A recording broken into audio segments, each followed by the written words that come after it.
మనందరం కూడా సంఘ వధువుగా ఉన్నాం కాబట్టి మరి పెండ్లి కుమార్తె ఏ విధంగా ఎన్నిక చేయబడుతుంది, ఏ విధంగా సెలక్షన్ జరుగుతుంది అనేటువంటి అంశాన్ని ఈరోజు మీతో పంచుకోవాలని నేను ఆశిస్తున్నాను.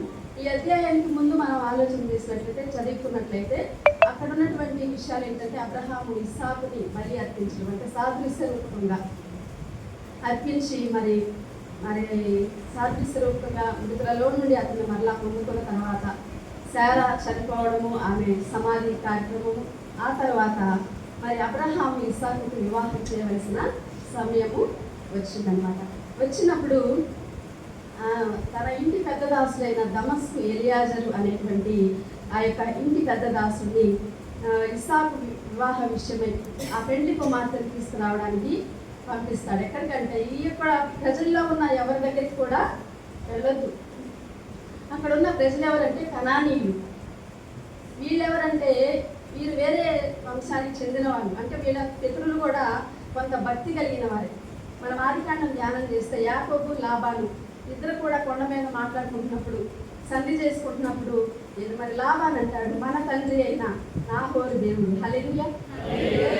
మన తండ్రి అయిన నాహోరు దేవుడు అంటే వాళ్ళ తండ్రి కూడా మరి భక్తి గలవాడు. ఎవరు? అబ్రహాము యొక్క తండ్రి. అక్కడికి వెళ్ళి పెండ్లి కుమార్తెను తీసుకురావాలి. ఈ కనానీయులు ఎవరంటే నోవహు యొక్క సంతానం ముగ్గురు, షేము, హాము, యాఫేతులో హాము సంతానము కనానీయులు. వారు శపితమైన జనాంగము. వారు శపించబడి ఈ యొక్క ప్రాంతంలోకి వచ్చి నివసిస్తున్నారు. అక్కడ దేవునికి ఆయాస్కరమైనటువంటి హేయమైన క్రియలన్నీ కూడా చేస్తూ ఉన్నారు. కాబట్టి ఇక్కడ కనాను కుమార్తెలలో ఎవరిని కూడా నా కుమారునికి తీసుకురాకండి. మరి షేము వంశస్థుడే యొక్క అబ్రహాం ఆ సంతానానికి చెందిన వారిని తీసుకురావాలి, భక్తి కలిగిన వారిని, మంచి పద్ధతులు కలిగిన వారిని. అలాంటి కుమార్తెను నా యొక్క కుమారుడైన ఇస్సాకుకి తీసుకొని రావాలని చెప్పినప్పుడు ఇక్కడ ఎలియాజరు బయలుదేరాడు. అక్కడ జరిగిన సన్నివేశాలు మనం ముందు ధ్యానం చేసుకున్నాం. అయితే ఇక్కడ ఉన్నటువంటి క్యారెక్టర్స్ అబ్రహాము, ఇస్సాకు, దమస్కు, ఎలియాజరు. అలాగే మరొక క్యారెక్టర్ రిబ్కా. ఎవరు వీరికి సాదృశ్యంగా ఉన్నారంటే తండ్రి అయిన దేవుడు అబ్రహాము తండ్రి అయిన దేవుణ్ణి చూపిస్తున్నాడు. అలాగే ఇస్సాకు కుమారుడైన యేసుక్రీస్తు ప్రభువారిని చూపిస్తూ ఉన్నాడు. అలాగే ఈ ఎలియాజరు పరిశుద్ధాత్మ దేవునికి సాదృశ్యంగా ఉన్నాడు. రిబ్కా ఎవరికి సాదృశ్యంగా ఉంది? మనందరికీ సంఘ వధువుకి సాదృశ్యంగా ఉంది. హల్లెలూయా. కాబట్టి ఇక్కడ దమస్కు ఎలియాజరు బయలుదేరాడు. అయితే మనకున్న వివాహ పద్ధతి వేరు, మరి జూయిష్ కల్చర్ ప్రకారం వాళ్ళకున్న పద్ధతులు మరి వేరు. అక్కడ జరిగేది ఏంటంటే అక్కడ తండ్రి ఏం చేస్తాడంటే కుమార్తెను చూసి వస్తాడు. చూసి వచ్చిన తర్వాత తన కుమారుడిని చెప్తాడు, నీకు ఒక పెండ్లి కుమార్తెను నేను చూశాను, నువ్వు సిద్ధపడాలన్నప్పుడు పెండ్లి కుమారుడు ఏం చేస్తాడంటే ఒక గృహాన్ని కట్టడం మొదలు పెడతాడు. గృహాన్ని కట్టిన తర్వాత మరి వివాహం అనేది జరుగుతుంది. అయితే ఈ లోపల ఇక్కడ పెండ్లి కుమార్తె ఏం చేస్తూ ఉంటుందంటే సిద్ధపడుతూ ఉంటుంది. ఏం చేస్తూ ఉంటుంది? అక్కడేమో పెండ్లి కుమారుడు ఇల్లు కడతా ఉంటాడు, ఇక్కడేమో యోహాను సువార్త 14వ అధ్యాయంలో ఏమన్నాడు యేసుక్రీస్తు ప్రభువు? హల్లెలూయా. అదే మిషన్తో వెళ్ళాడు. ఇక్కడ సంఘం కొరకు ఆయన మరి చనిపోయి తిరిగి లేచిన తర్వాత ఇప్పుడు ఆయన ఉన్న పని ఏంటంటే మనందరి కొరకు ఒక గృహాన్ని, ఒక స్థలాన్ని సిద్ధపరచడానికి వెళ్ళాడు అనమాట. అయితే సంఘం ఏం చేయాలి? సిద్ధపడాలి. మన ప్రకారం మన దేశ పరిస్థితుల్లో మనకి ఎక్కడైనా అంతే ఉందండి. అయితే వాళ్ళకి డిఫరెంట్. ఎవరు యూదు యొక్క సాంప్రదాయం వేరు, మనం వేరు. ఇప్పుడు ఒక అమ్మాయికి పెళ్లి కుదిరిందంటే ఆ అమ్మాయి ఏం చేస్తుందంటే తనకి ఇష్టమైన బట్టలు అవి కొనుక్కుంటుంది, తనకి ఇష్టమైన నగలు కొనుక్కుంటుంది, మహా అయితే తల్లిదండ్రులకి ఇష్టమైనవి కొనుక్కుంటుంది. కానీ యూదుల సాంప్రదాయం ప్రకారం అలా చేయడానికి వీల్లేదు. ఎలా సిద్ధపడాలి ఆమె అంటే సంపూర్తిగా ఆ పెండ్లి కుమారుడికి ఏమి ఇష్టమో, ఆ పెండ్లి కుమారుడు ఎలా ఉంటే ఇష్టపడతాడో, అతనికి ఏ ఆభరణాలు ఇష్టమో, ఏ రంగు వస్త్రాలు ఇష్టమో, ఎలా అలంకరించుకోవాలో, ఎలా మాట్లాడాలో, ఏ పద్ధతిలో నడవాలో అదంతా కూడా ఆమె తెలుసుకొని ఏం చేయాలి? సిద్ధపడాలి. అప్పుడు దాకా తల్లిదండ్రుల దగ్గర ఎలా పెరిగినా కూడా అక్కడి నుంచి తన విధి విధానాలు మార్చుకోవాలి, తన ఇష్టాలు మార్చుకోవాలి, తన భక్తి ఇష్టమే తన ఇష్టంగా మార్చబడాలి. కాబట్టి అక్కడ ఆమె ఏం చేస్తుందంటే భర్త ఇష్టానికి అనుగుణంగా తను తాను సిద్ధపరుచుకుంటూ ఉంటుంది. అయితే ఆమెకు ఎలా తెలుస్తుంది? అతను అసలు చూడని కూడా చూడలేదు, ఈయన అతను ఆమె చూడలేదు, తండ్రి మాత్రమే చూశాడు. ఎలా తెలుస్తుంది? ఇక్కడ పరిశుద్ధాత్మ అనేది మనం ముందుగానే చెప్పుకున్నాం, కానీ అక్కడ ఒక స్నేహితుడు వెళ్తాడు. పెళ్లి కుమారుని యొక్క ముఖ్యమైన స్నేహితుడు ఏం చేస్తాడంటే పెళ్లి కుమార్తె ఇంటికి వెళ్ళి అక్కడ స్టే అవుతాడు. ఎన్ని నెలలైనా సరే ఉంచుకోవాల్సిందే.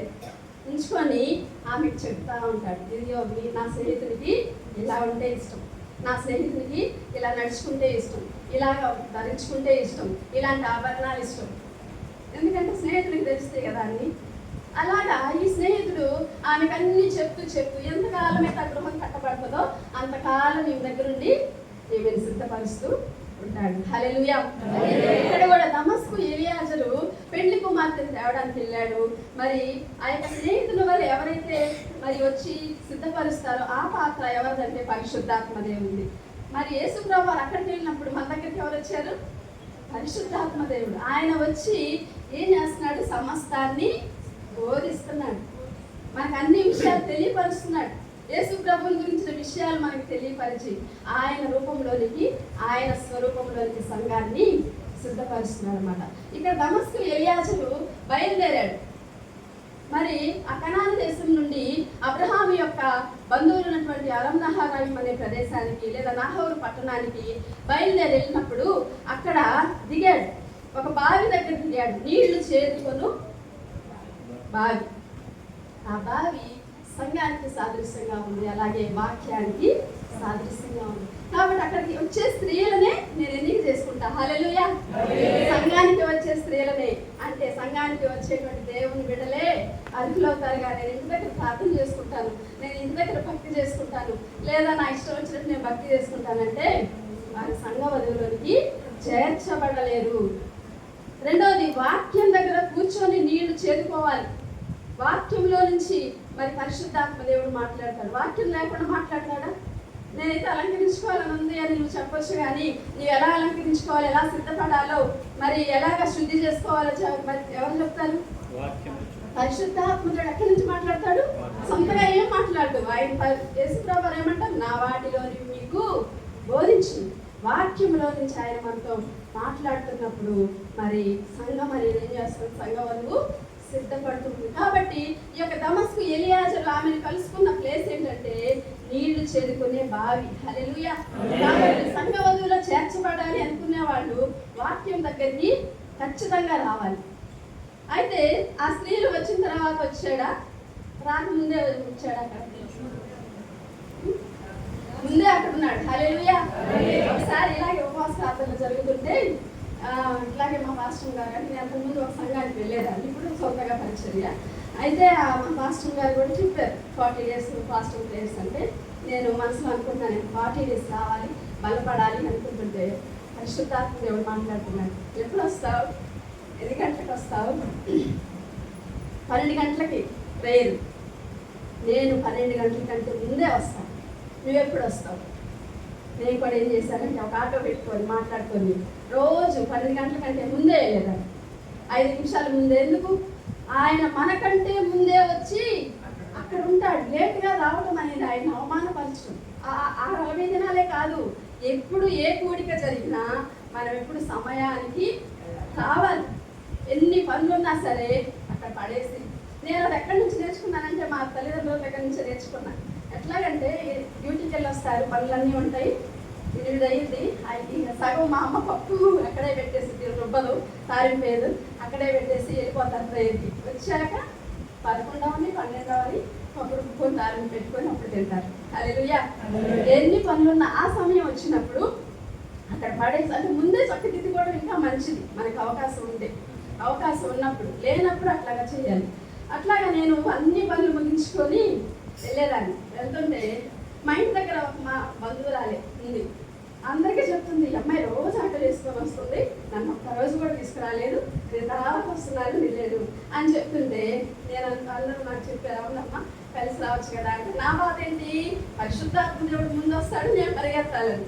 ఇవన్నీ ఆలోచించే స్థితిలో నేను లేదు. అయితే సరే మంచిదే కదా, ఇద్దరం కలిసి వెళ్ళిపోయానంటే 11:30కి వెళ్ళాను వాళ్ళ ఇంటికి. ఆమెకేం పని అవ్వలేదు. ఆమెకు విపరీతమైన కోపం వచ్చింది. ఏమ్మాయి ఇంకేమైనా పిచ్చా అంది. నాకు ఒక్కసారి బుర్ర తిరిగిపోయింది. పిచ్చా ఏంటి, ఇలా ఏంటి అంటే, మేము వెళ్ళడానికి కొంచెం టైం పట్టిద్ది, జర్నీకి 12 before ఉండాలి. నీ పిచ్చా అనగానే నేను అంతే కామ్గా చూశాను.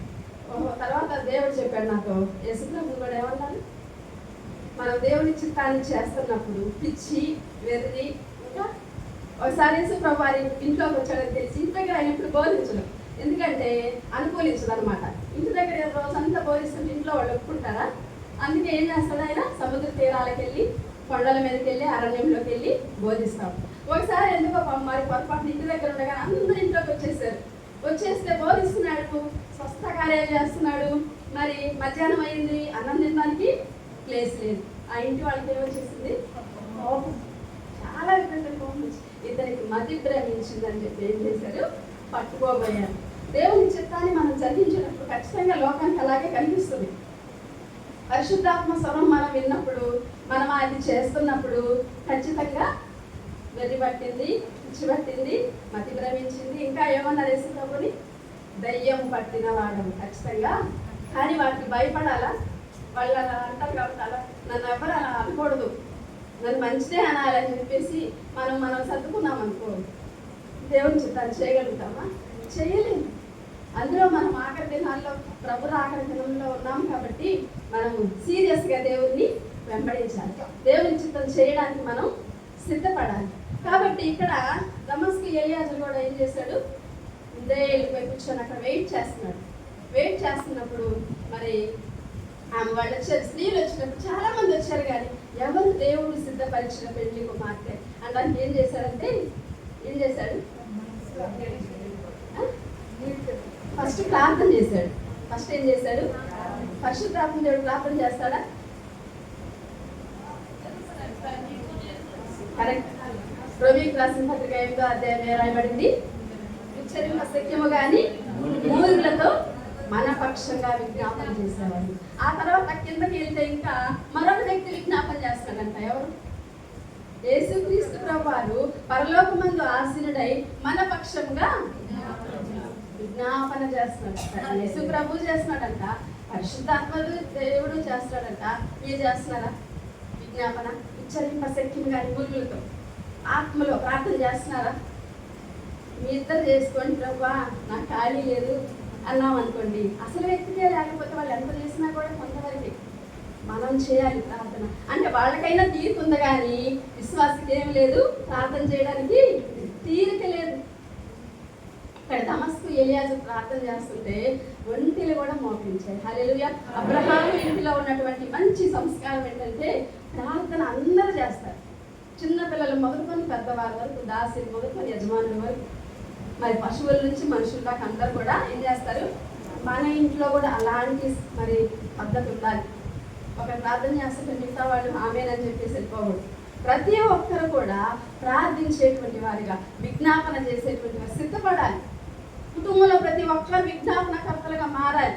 అప్పుడు ఆ కుటుంబం ఎంత బలంగా ఉంటుంది కదండి, చాలా బలమైన. ఒకరు బలహీనులైనా మరొక ప్రార్థన ఆ కుటుంబాన్ని ఆదుకుంటుంది. అలాంటి ప్రార్థనా పరులుగా లేవనెత్తబడాలి. ఇక్కడ దమస్కు ఎలియాజరు ఒక అన్యుడు, కానీ మరి యజమాని దగ్గర ఏం నేర్చుకున్నాడు, ప్రార్థన నేర్చుకున్నాడు. ఒంటిలకు కూడా ఏం నేర్పించారు, ప్రార్థన. అందరూ కలిసి ప్రార్థన. ఒంటిలు కూడా అడుగుంటాయి, మాకు దాహం వేస్తుంది ప్రభువా, మరి చాలా దూరం ప్రయాణం చేసి వచ్చాము. ఒంటిలు కూడా ప్రార్థన చేస్తాయంట. మరి సృష్టి ప్రార్థన చేస్తుందంట, సృష్టి స్తుతిస్తుంది, ములుగుతుంది కదా. కాబట్టి ఇక్కడ మరి ఆ స్త్రీలు రాకముందే వచ్చి ప్రార్థన చేశారు. ప్రార్థన ముగించడం అయిపోగానే ఆవిడ ప్రార్థనకి ఏమొచ్చింది, జవాబు వచ్చింది. మీ ప్రార్థనలకు వస్తున్నాయి అట్లా జవాబులు. ఆమేన్ అనేసరికి మీరు అనుకున్నది ఎదురు కనపడుతుందా? అంటే మీరు ఇంకా బాగా ప్రార్థనలో ఇంకా సిద్ధపడాలని అన్నారు. దమస్కు ఎలియాజరు అంత గొప్ప ప్రార్థన పరుడు. ప్రార్థన చేసినటువంటి మరి అయిపోయే సమయానికి స్త్రీలు వచ్చారు. స్త్రీలలో మళ్ళీ ఎవరు, వీళ్ళందరూ వచ్చారు. వీళ్ళలో ఎవరిని గుర్తించాలి? ఇప్పుడు మనం చాలా ప్రాముఖ్యమైనటువంటి అంశంలోకి వస్తుంది. ఎవరైనా ఎలా గుర్తించాలి? ఏం చేశాడు ఎలియాజరు? అనువాలు చూపించుకొని అడిగాడు దేవుడు. అంటే ఆ స్త్రీలకి ఒక పరీక్ష పెట్టాడు. నేను ఇలా అడుగుతాను, అది అడిగిన దాని ప్రకారం ఎవరైతే చెప్తారో ఆమెనే పెళ్లి కుమార్తె. ఒక పరీక్ష అంటే ఎంతమందికి ఇష్టపడింది? పరీక్ష అంటే టెన్షన్, పరీక్ష అంటే బాధ, పరీక్ష అంటే భయం. అది చదువుకునేటప్పుడు విశ్వాస జీవితంలో పరీక్ష అంటే కొద్దిగా ఇష్టం ఉండదు. అమ్మో మేము ఆ శోధనలు భరించలేము, బాధ భరించలేము. కానీ పరీక్ష ఏం చేస్తుందంటే ప్రమోషన్ ఇస్తుంది. హల్లెలూయా. పరీక్ష ఎప్పుడు మనల్ని దిగజార్చడానికో, మనల్ని పడేయడానికో, మన స్థాయిని ఇంకా కిందకించేయడానికో, అవమానపరచడానికో కాదు. కానీ పరీక్ష ఎప్పుడు కూడా ప్రమోషన్ కొరకే. కాబట్టి పరీక్షకి విశ్వాసం ఎప్పుడు కూడా సిద్ధంగా ఉండాలి. ఇక్కడ పరీక్ష పెట్టినప్పుడు మరి ఆమె ఏం చేసింది?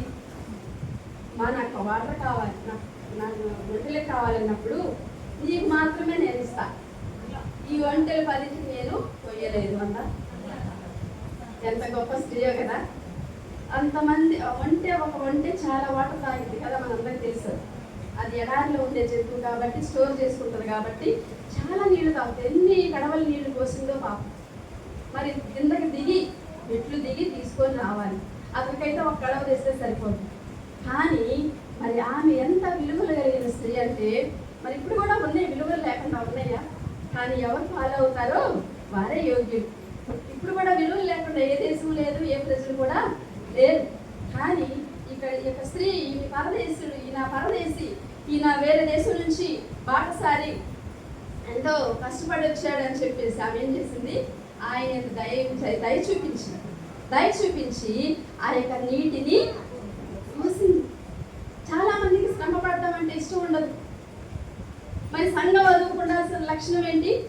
ఇదే ప్రాముఖ్యమైనటువంటి శ్రమ పడేటువంటి స్వభావం ఉండాలి. యేసుక్రీస్తు ప్రభువారి గురించి మరి ఏం రాయబడిందంటే, కొరింథీయులకు రాసిన పత్రిక 1 పేతురు పత్రిక 4వ అధ్యాయం 1వ వచనం, క్రీస్తు శరీరమందు శ్రమ పడేను కాబట్టి మీరు కూడా శ్రమ పడేటువంటి మనస్సుని ఆయుధంగా. మన ప్రభు శ్రమ పడేవాడైతే మనం కూడా ఏమవ్వాలి? ఒకసారి ఇలాగ వాక్యాన్ని పిలిచారు. అదే మా సంఘంలో వాళ్ళే, నేను బయటకు వచ్చాక మళ్ళీ పిలిచారు వాక్యాన్ని. నేను వెళ్ళి అప్పటికి ఇండియాలోనే ఉన్నాను. అయితే నిలబడే శక్తి కూడా లేదు, కానీ పిలిచారు కదా, వెళ్ళాలి కదా అని ప్రార్థన చేసుకొని వెళ్ళి ఎట్లాగో వాక్యం చెప్పాను. కాళ్ళు బలహీనం అయిపోతుంది, నిలబడలేకపోతుంది. అయిపోయిన వెంటనే మంది సౌమ్య మరి వచ్చిన వాళ్ళందరికీ ఏం చేయాలి? భోజనాలు వడ్డించి. అప్పుడు దాన్ని నిలబడి చెప్పింది ఎవరు? నిలబడి నేను చెప్పకుండా అక్కడ కూర్చుని వాక్యం వింటే నాకు కొంచెం శక్తి ఉంటుంది. వెళ్ళి చెప్పి నేను చాలా 2-3 years తర్వాత వెళ్ళాను అక్కడికి. అంటే ఆ ఉద్దేశం ఏంటంటే, నువ్వు ఎంత ఎదిగినా మా దగ్గర నీ స్థాయి ఇదని అన్నాను. నేను అన్నాను వెంటనే. అంటే అక్కడ 2-3 ఉంటారు పరిచయం చేసే స్త్రీలు మొదటి నుంచి కూడా. నేను కూడా చేస్తాను వాళ్ళతో పాటు. నేనేంటంటే ఆల్ ఇన్ వన్ అనమాట. ఎక్కడి నుంచి బాత్రూమ్లు కడిగే దగ్గర నుంచి వాక్యం చెప్పే వరకు అన్నింటికి నేనే. అంటే అన్నింటికి అందరూ ఉన్నారు కానీ అన్నీ చేసేది నేననమాట. కాబట్టి అంట్లు తోముతానా, మా బాత్రూమ్లు కడుగుతానా, లేకపోతే చర్చి కడుగుతానా, వాక్యం చెప్తానా, విజ్ఞాపన చేస్తానా, పాటలు పాడతానా, డ్రమ్ము కొడతానా, ఆల్ ఇన్ వన్ క్యాండిడేట్ అనమాట నేను. అయితే ఆమె ఏం చేసింది? సౌమ్యాను అందరికి భోజనాలు పెట్టాము. నా ప్రభు పరిచయం ఎక్కడైతే నేనేంటి? నేను కూడా పరిచారకురాలు. అది ఎప్పుడు కూడా మర్చిపోకూడదండి. ఆ శ్రమ పడే మనసు ఆయుధంగా లేకపోతే నువ్వు వధువు సంఘంలో ఉండలేవు. నేను వాక్యం చెప్పడానికి దేవుడు నన్ను పిలుచుకున్నాడు, నేను ఇక్కడే భీష్మించుకుని కూర్చుంటా అని చెప్పాడు దేవుడు. బోధకుడునైన నేనే మీ పాదాలు కడిగితే మీరేం చేయాలి? ఖచ్చితంగా పాదాలు ఒకరి పాదాలు ఒకడు శుద్ధి చేసుకోవాల్సింది. హల్లెలూయా. కాబట్టి మరి శ్రమ పడే మనసు ఉండాలి. ప్రభువు శరీరం మందు శ్రమ పడ్డాడు కాబట్టి అట్టి మనసును మీరు కూడా ఏం చేయాలి? ఆయుధంగా ధరించుకోవాలి. చాలా మందికి శ్రమ పడ్డ విషయం, అమ్మో నాకు శక్తి నలిగిపోద్దాను, అమ్మో నా ఇస్త్రీ చీర నలిగిపోద్దాను, నా పాదాలు ఏమైనా మురికి చేతులకు మురికంటకపోతే. పరమగీతంలో ఆ స్త్రీ ఏం చేసింది? పరమగీతంలో ఉన్న ఆ షూలమితి అంటే సంఘ వధువే ఆమె కూడా. ఆమె ఏం చేసిందంట? చక్కగా పాదాలు కడుక్కొని మంచం మీద పడుకున్నాను. అప్పుడు మరి ఆమె ప్రియుడైనటువంటి ప్రభువారు ఇచ్చాడండి. వచ్చినప్పుడు తలుపు కొడుతున్నాడు, టక్ టక్ మరి కొడుతుంటే, ఇప్పుడు వచ్చాడా, ఇప్పుడు నేనైతే నా పాదాలు ఏమైపోతే మురికైపోతాయి. అంటే అది యూదుల సంప్రదాయం. అది పడుకునే ముందు పాదాలు కడుక్కోవడం, భోజనం చేసే ముందు పాదాలు చేతులు ఇక ముఖం కడుక్కోవడం, మళ్ళా ఇంకా నీళ్లు చల్లుకోవడం, మరి బయటికి వెళ్ళి వచ్చినా కూడా నీళ్లు చల్లుకోవడం, ఇలా కొన్ని నిష్ఠ అంటారు చూసావా, నిష్ఠ అనేటువంటి భక్తి వాళ్ళకు ఉంటుంది అనమాట. అయితే ఏమేం చేస్తుంది, ఆ నిష్ఠ అనే పేరుతో ప్రభు వస్తే ప్రభువునే దూరం పెడుతుంది. నాకు ఈ నిష్ఠే ముఖ్యం, ఈ పరిశుద్ధతే ముఖ్యం, ఈ శుద్ధి చేసుకొని నేను ఇట్లాగ చక్కగా నా వాటికి నేను శుభ్రంగా పరిశుద్ధమైన జీవితాన్ని జీవించుకుంటూ ఉన్నాను. ఈయన వచ్చి తలుపు పెడుతుంటే నా కాళ్ళు ఏమైపోతాయి అంటుంది. తెలుసండి మీకు ఆ రిఫరెన్స్? పరమగీతం. అంటే టైం తక్కువ ఉందిలే అని చెప్పేసి నేను రెఫరెన్స్ చదివించట్లేదు. అంటే అందరికీ తెలిసిన విషయాలు. రాత్రి వేళ ఫస్ట్ 5:3 చదవండి. నేను వస్త్రం తీసివేసి నేను మరలా దాన్ని ధరింపనేలా నా పాదములు కడుగుకొంటిని, నేను మరలా వాటిని మురికి చేయనేలా నా తలుపు సందులో నా ప్రియుడు చేయించగా నా అంతరంగ మాతని ఎడల నేను తలుపు తీయ లేచి తిని నా చేతి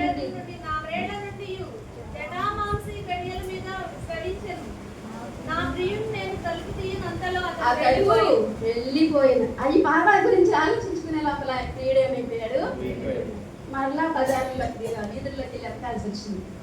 అంటే ఆయన అర్థం ఏంటంటే పాదాలు కములుతాయని, పాదాలు మురిగట్టుతాయని బాధపడుతున్నావా, నేను వెళ్ళిపోతున్నా, నన్ను వెతకాలంటే ఎక్కడికి వెళ్ళిపోవాలి, మళ్ళీ వీధుల్లోకి వెళ్ళి వెతకాలి. వీధుల్లోకి వెళ్ళి వెతుకుతుందంట. ఈమె రాత్రి వేళ 13వ అధ్యాయంలో నేను నా ప్రాణ ప్రియుని వెతికితిని, వెదకినను అతడు నేను ఇప్పుడే లేచేదను, పట్టణం వెంబడిపోయి వెతుకుదును. మంచం మీద పట్టుకొని కంఫర్టబుల్ గా, చాలా కంఫర్ట్ జోన్ లో ఉండడానికి ఇష్టపడతాం. ముఖ్యంగా స్త్రీలు ఇంట్లో ఉండి పనులు చేసుకొని ఇంట్లోనే ఉండడానికి అదొక అలవాటు అనమాట. అదొక కంఫర్ట్ జోన్ లోకి వెళ్ళిపోతూ ఉంటారు అన్నమాట. అలాగుంటే ప్రభువుని ఎదుర్కోగలుగుతారా? అంత మాత్రము ప్రభువుని ఎదుర్కోలేదు. వీధుల వెంట వెళ్ళాల్సిందే, పాదాలకు మురికి అంటాల్సిందే. వాళ్ళ దగ్గరికి వెళ్ళి నువ్వు మాట్లాడంటే, అమ్మో ఆమెతో మాట్లాడితే నా గురించి ఏమనుకుంటారు, నా సాక్ష్యం దెబ్బతింటదేమో, ఇతనితో దగ్గరికి వెళ్ళి నేను సహాయం చేస్తే నన్నేమనుకుంటారో. కానీ ప్రభు చెప్తే వెళ్ళాల్సింది. ఈ పాదాలకు మురికి అంటుంది ఖచ్చితంగా, అంతే. అప్పుడు దాకా చేసిన భక్తి ఒకటి, పరిశుద్ధత కోసం తప్పించావు, శుద్ధి చేసుకున్నావు, అట్లాగే నా మంచిగా స్థాయికి వచ్చావు. కానీ మరొక మెట్టు దిగాలి. ఎందుకు? ప్రభువుని ఎదుర్కోవాలని. చాలా మంది ఇష్టపడరు. ఫలానా స్త్రీ దగ్గరికి వెళ్ళి సువార్త చెప్పాలి అని అంటే, అమ్మో నన్ను కూడా దేవుడు ఒకసారి ఒక ఆమె దగ్గరికి వెళ్ళమన్నాడు. ఆమె కాళ్ళు చెయ్యి పడిపోయి మంచం మీద ఉంటే, ఆయన ఇంకా కొంతమంది దగ్గరికి వెళ్ళమని చెప్తే నేను చెప్పాను, ప్రభా నా కష్టం ప్రభా, ఇంటి వదిలిపెట్టి ఇంట్లో నాకు అప్పుడు దాకా నాకున్న పరిస్థితి ఏంటంటే టీవీలో మాకున్న లోకల్ ఛానల్లో వాక్యం చెప్పడు, యూట్యూబ్లో వాక్యం చెప్పడు, నా గృహదర్శనాలు అంటే కష్టం ప్రభా అన్న. లేదు, నీ పాదాలకు ఏమంటాలి. అక్కడికి పోతే వాళ్ళు ఏమంటారు, రకరకాల ప్రజలు ఉంటారు. మనం పెరిగిన వాతావరణంలో ఉండే మనుషులాగా అందరూ ఉంటారా? ఉంటారండి.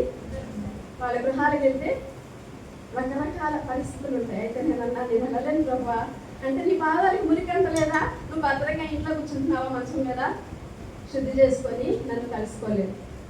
ఏం చేస్తాను, వెళ్ళాను, మురికి అంటనే అంటింది, చక్కగా చూపించిన ప్రేమకు తిరిగి బురదలు కూడా చల్లారనమాట. కానీ ప్రభు ముందుగానే చెప్పాడు కాబట్టి నేనేమంత ఫీల్ అవ్వను. మురికి అంటడం మంచిదే ప్రభు అన్నట్టు. ఎప్పుడైతే మనకు క్లారిటీ ఉంటుందో మనం ఫీల్ అవ్వం. ఎప్పుడు ఫీల్ అవుతాం? మనకు క్లారిటీ లేనప్పుడు, పరిశుద్ధాత్మ దేవుని స్వరం మనం విననప్పుడు. కాబట్టి మురికి అందించుకోవాలి, పని కట్టుకోవాలి. పరిశుద్ధపరచబడ్డ సంగమా, ప్రభువుని ఎదుర్కోవాలంటే మురికి అంటాలి. కాబట్టి ఇక్కడ మరి శ్రమ పడే మనస్సుని ఆయుధంగా ధరించుకోవాలి. రిబ్కా కూడా ఎంత మురికంటిందో 10 గంటలు పోసేసరికి కదా, ఆమె ఒళ్ళంతా మురికంటుంటారు. కానీ ఈమెనే ఆ మురికిలో ఉన్నటువంటి స్త్రీయే ఏం చేయబడింది? హల్లెలూయా, ఎన్నిక చేయబడింది.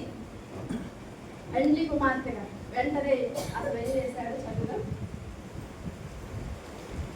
24వ అధ్యాయం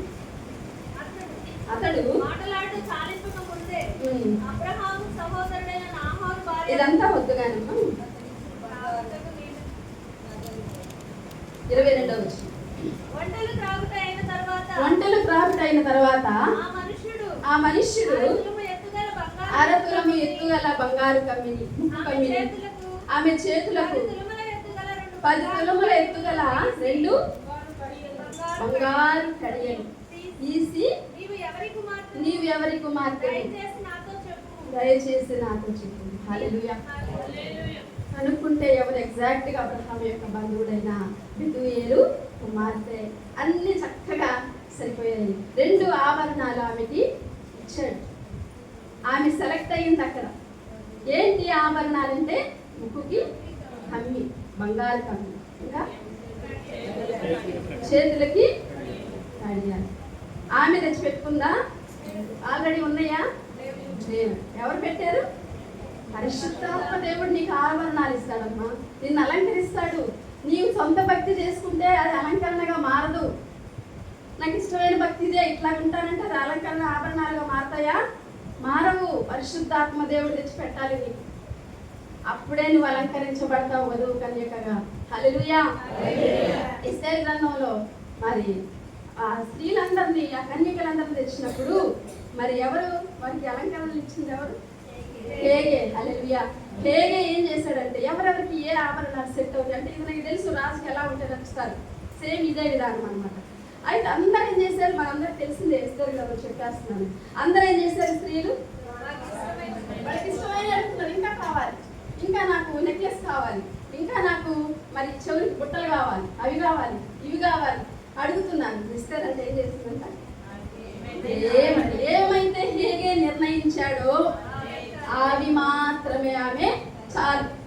అదే మితంగా ఉంట, అర్థమైంది? అదే మోడెస్ట్ డ్రెస్సింగ్. పరిశుద్ధాత్మ దేవుడు నీకేమి నిర్ణయిస్తున్నాడు? ఏది ఎక్స్ట్రా కోరుకోవద్దని, ఏది తక్కువద్దు, ఏది ఎక్కువద్దు. ఎగ్జాక్ట్గా పరిశుద్ధాత్మ దేవుడు ఏమి ఇచ్చాడో ఆ ఆభరణాలతో నువ్వేముంటావు? పెళ్లి కుమారుడిని ఎదుర్కొంటావు. హల్లెలూయా.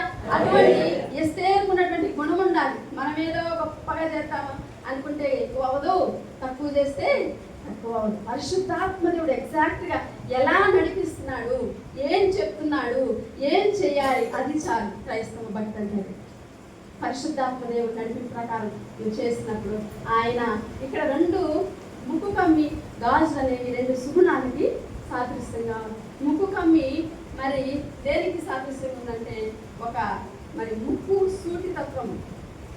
ఆమె ఏదనుకుందో అక్కడ ఏం చెప్పాడో అదే చేసింది. ఇంకేమన్నా చేసింది ఎక్స్ట్రా? ఏం చేయాలి, అవసరం లేదు. స్ట్రైట్గా వెళ్తామే. నీ కన్నులు అటు ఇటు చూడక నీ ముందర సూటిగా చూడాలి. పరిశుద్ధాత్మ దేవుడు ఏమి చెప్పాడో అది మాత్రమే చేయడం. పరిశుద్ధాత్మ దేవుని యొక్క స్వాధీనంలోకి రావడమే ఈ ముక్కు కమ్మి. అలాగే చేతులకి ఏం పెట్టాలి? కడియాలు ఎందుకు పెట్టాడంటే ఆమె చేతులతో 10 ఒంటెలకు నీళ్లు పోసి, ఎలియాజరుకు నీళ్లు పోసి ఆ చేతులను అలంకరించాడు. ఆ చేతులను ఏం చేశాడు? సన్మానించాడు. ఒకరోజు నీ చేతులను కూడా ఆయన సన్మానిస్తాడు, నీ చేతులను కూడా అలంకరిస్తాడు. అనుకోవచ్చు నేను చేసే మరి సేవ, నేను చేసే పని ఎవరు గుర్తించట్లేదని, కానీ ఎవరు చూస్తున్నారు? పరిశుద్ధాత్మ దేవుడు. నీ చేతులు కమిలిపోయి మురికైపోయి అట్లా ఉంటే ఆయన తెచ్చి అప్రూపంగా నీ చేతులకు ఏం దొరుకుతాడు? ఎప్పుడంటే ఆయన చెప్పిన పనులు చేసినప్పుడు, ఆయన చెప్పిన విధానంలో చేసినప్పుడు. మనం దేని కొరకు దేవుడు మనల్ని ఏర్పాటు చేసుకున్నాడంటే ఎఫెసీయులకు రాసిన పత్రిక 3వ అధ్యాయం 10వ వచనం. దేవుడు మన ప్రభువైన క్రీస్తు యేసునందు చేసిన నిత్య సంకల్పం చొప్పున పరలోకంలో ఎఫెసీ 3:10 శోధింప శక్యము కానీ ఎఫెసీ 3:10 కదండి. నేను చూస్తాను ఒక్క నిమిషం.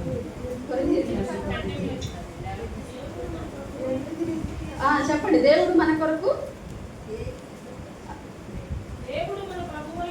ప్రభువైన క్రీస్తు యేసునందు చేసిన నిత్య సంకల్పం చొప్పున పరలోకములో ప్రధానులకును అధికారులకును సంఘము ద్వారా తన యొక్క నానా విధమైన జ్ఞానము ఇప్పుడు తెలియబడవలనని ఉద్దేశించి శోధింప శక్యము కాని క్రీస్తు ఐశ్వర్యమును అన్ని జనుల్లో ప్రకటించుటకును సమస్తమును సృష్టించిన దేవుని యందు పూర్వకాలం నుండి మరుగై ఉన్న ఆ మర్మమును వచ్చిన ఏర్పాటు ఏదో అందరికీ తేటపరచుటకును పరిశుద్ధులందరిలో అత్యల్పుడైన నాకు ఈ కృప అనుగ్రహించను. అది కాదండి, ఎఫెసీయులకు రాసిన పత్రిక 2:10. మరియు వాటి యందు మనము నడుచుకున్నవలెనని దేవుడు ముందుగా సిద్ధపరిచిన సత్క్రియలు చేయుటకై మనము క్రీస్తు యేసునందు సృష్టించబడిన వారమై ఆయన చేసిన పని అయి ఉన్నాము. ఏం చేయాలంట? ముందుగా నిర్ణయించాడంట నీ కొన్ని క్రియలు. అవి చేస్తేనే నీకు అక్కడ మార్కులు పడతాయి, కరెక్ట్గా టిక్ మార్క్ పడింది. ఎస్, నేను సిద్ధపరిచినటువంటి సత్క్రియ ఈమె చేస్తుంది. దేవుడు ఎందుకు ఏర్పరచుకున్నాడు? ఆ సత్క్రియలు చేయడానికి. హల్లెలూయా. ఈమెం చేసిందంటే దమస్కు ఎలియాజరు చెప్పిన సత్క్రియ చేసింది. అట్లాగే దేవుడు మన కొరకు ముందుగా నిర్ణయించినటువంటి సిద్ధపరిచినటువంటి సత్క్రియలు చేయాలి. అప్పుడు మాత్రమే నువ్వు క్వాలిఫై అవుతావు, అప్పుడు మాత్రమే నువ్వు సెలక్షన్లోకి వస్తావు. భక్తి అంటే మనం ఇంకా డీపర్గా తెలుసుకోవాలి, పరిశుద్ధాత్మతో సహవాసం చేయాలి. పరిశుద్ధాత్మ దేవుడు మరి మనతో ఉన్నాడు, మనలో ఉన్నాడు. ఆయన ఎక్కడ దూరంగా లేదు కదా. కాబట్టి మనం ఏం చేయాలి? ఆయన స్వరాన్ని వినాలి. ఆయన ఏ సత్క్రియ చెప్తే ఆ సత్క్రియ చేసి గొప్పగొట్టం అంతే, ఇంకేం అక్కర్లేదు. ముందుగా నిర్ణయించిన సత్క్రియలు మనకెలా తెలుస్తాయి? పరిశుద్ధాత్మ దేవుడు అదే మాట రాయబడుతుంది కొరింథీయులకు రాసిన మొదటి పత్రిక 2:9. ఆయన మన కొరకు ఏవి సిద్ధపరిచెనో అవి కంటికి కనబడలేదు, చెవికి వినబడలేదు, హృదయంలో గోచరం కాలేదు. అయితే ఆత్మ ద్వారా దేవుడు వాటన్నిటినీ, దేవుడు నీ కొరకు ఏమి సిద్ధపరిచాడో నీకు కనపడకపోవచ్చు, కానీ ఆత్మ ద్వారా ఏం చేస్తాడు? అవన్నీ కూడా 2:9 ఉంది. ఆ మాట తర్వాత చదువుకోండి. ఇందును కూర్చి దేవుడు తన్ను ప్రేమించు వారికి ఏవి సిద్ధపరిచెనో కంటికి కనబడలేదు, చెవికి వినబడలేదు, మనుష్య హృదయములకు గోచరము కాలేదని వ్రాయబడి ఉన్నది. మనకైతే దేవుడు వాటిని తన ఆత్మ వలన బయలుపరిచి ఉన్నాడు. ఈ పాయింట్ చాలా ఇంపార్టెంట్. ఆత్మ ద్వారా తెలుసుకోవాలి, మనుషుల ద్వారా కాదు. మనుషుల ద్వారా కాదండి, వాళ్ళ ద్వారా వీళ్ళ ద్వారా కాదు. నేనేం చేయాలి? మనుషులను కాదు కానీ మరి ఎదిగిన సంఘముగా ఏం చేయాలి? పరిశుద్ధాత్మ ద్వారా తెలుసుకోవాలి, తెలుసుకొని ఆ క్రియను చేయాలి. అవే దేవుడు ముందుగా నిర్ణయించిన సత్క్రియలు. కాబట్టి ఈమె శ్రమ పడింది కాబట్టి ఆ ముక్కు కమ్మిని గాజులు ఇచ్చాడు. ఇంకా ఈజీ అయిపోయింది దానికి సత్క్రియలు చేయడం. ముందంతా వేరు, వరం అనుకున్న తర్వాత వేరు. దేవుడు నీకు వరాలుగా ఇచ్చిన తర్వాత సునాయాసంగా, ఇప్పుడు సైకిల్ పట్టుకోతే కష్టంగా అవుతుంది కదా, ఆయిల్ వేయగానే ఏమవుతుంది? ఈజీగా. అదే పరిశుద్ధాత్మ దేవుని అభిషేకం, పరిశుద్ధాత్మ దేవుడు ఇచ్చేటువంటి వరాలు, వాటి ద్వారా నువ్వు ఈజీగా సత్క్రియ చేయగలవు. మరి 10 మంది కన్యకల్లో 5 అయిపోయింది మన వర్తమానం. ఆఖరిగా ఈ విషయాన్ని చూద్దాం. 10 మంది కన్యకల్లో 5 విడవబడ్డారు కదా. బుద్ధి లేని కన్యక, వాళ్ళ దగ్గర ఏం లేదు, నూనె లేదు. వాళ్ళ సిద్ధంలో ఎంత కంఫర్టబుల్ అయిపో, వాళ్ళ భక్తి ఎంత బాగుందో. చక్కగా అందరిలాగా డ్యూటీలు పట్టుకున్నారు, మరి గౌన్లు వేసుకున్నారు, చక్కగా అంత అలంకరణ అంతే ఉంది. చూడటానికి వాళ్ళు వీళ్ళు సేమ్ ఒకేలాగున్నారు. కానీ ఏం లేదు, సిద్ధల్లో నూనె లేదు, ఈ చేతిలో సిద్ధే లేదు అసలు. ఎందుకంటే వాళ్ళు కష్టపడలేదు, సత్క్రియలు చేయలేదు. ఏంటి ఆయిల్ అంటే? మొదటిగా అభిషేకము, రెండవదిగా సత్క్రియలు, మూడవదిగా మరి నలగొట్టబడినటువంటి అనుభవం నుంచి వారు పొందుకునేటువంటి వరాలు. ఆయిల్ ఎట్లా వస్తుంది? వేరుశనగలో ఆయిల్, మన బైబిల్ గ్రంథంలో నిర్గమకాండంలో ఆయిల్ ఫ్రూట్స్ దంచి తీసిన అచ్చ ఒలివ నూనె, దంచితే వచ్చిందండి నూనె. ఊరికే కూర్చుంటే వస్తుందా? దంచబడిన అనుభవం నీకు ఉండాలి, శ్రమపడే అనుభవం నీకు ఉండాలి, నల్లగొట్టబడే అనుభవం నీకు ఉండాలి. అప్పుడే నీ సిద్ధుల్లోకి ఏమొస్తుంది? అప్పుడే నువ్వు బుద్ధిగల కన్యకవి, అప్పుడే నువ్వు ప్రభువుని ఎదుర్కొనే కన్యకవి. హల్లెలూయా. కాబట్టి ఆ దంచబడే అనుభవాన్ని ఎప్పుడు కూడా నువ్వు మరి బాధే. నేను కూడా అదే అడిగాను లాస్ట్ ఇయర్, బాగాలేదు చెప్పాను కదా ఇదంతా. నేను అదే, ఇది నాకు మంచిదే నాకు తెలుస్తుంది, కానీ నేను దీన్ని తట్టుకోలేకపోతున్నా. ఇది నాకు మరి ఒక ఆయిల్ బయటకు వచ్చేటువంటి ప్రక్రియ నాకు అర్థమవుతుంది, కానీ తట్టుకోలేకపోతున్నా, కానీ తట్టుకునే శక్తిని ఇచ్చేవాడు కూడా దేవుడే. ఆయన సామర్థ్యాన్ని ఇస్తాడు, కృపనిస్తాడు, నడిపిస్తాడు, మరి అన్ని మీకు సమకూర్చి ఆయన జరిగిస్తాడు.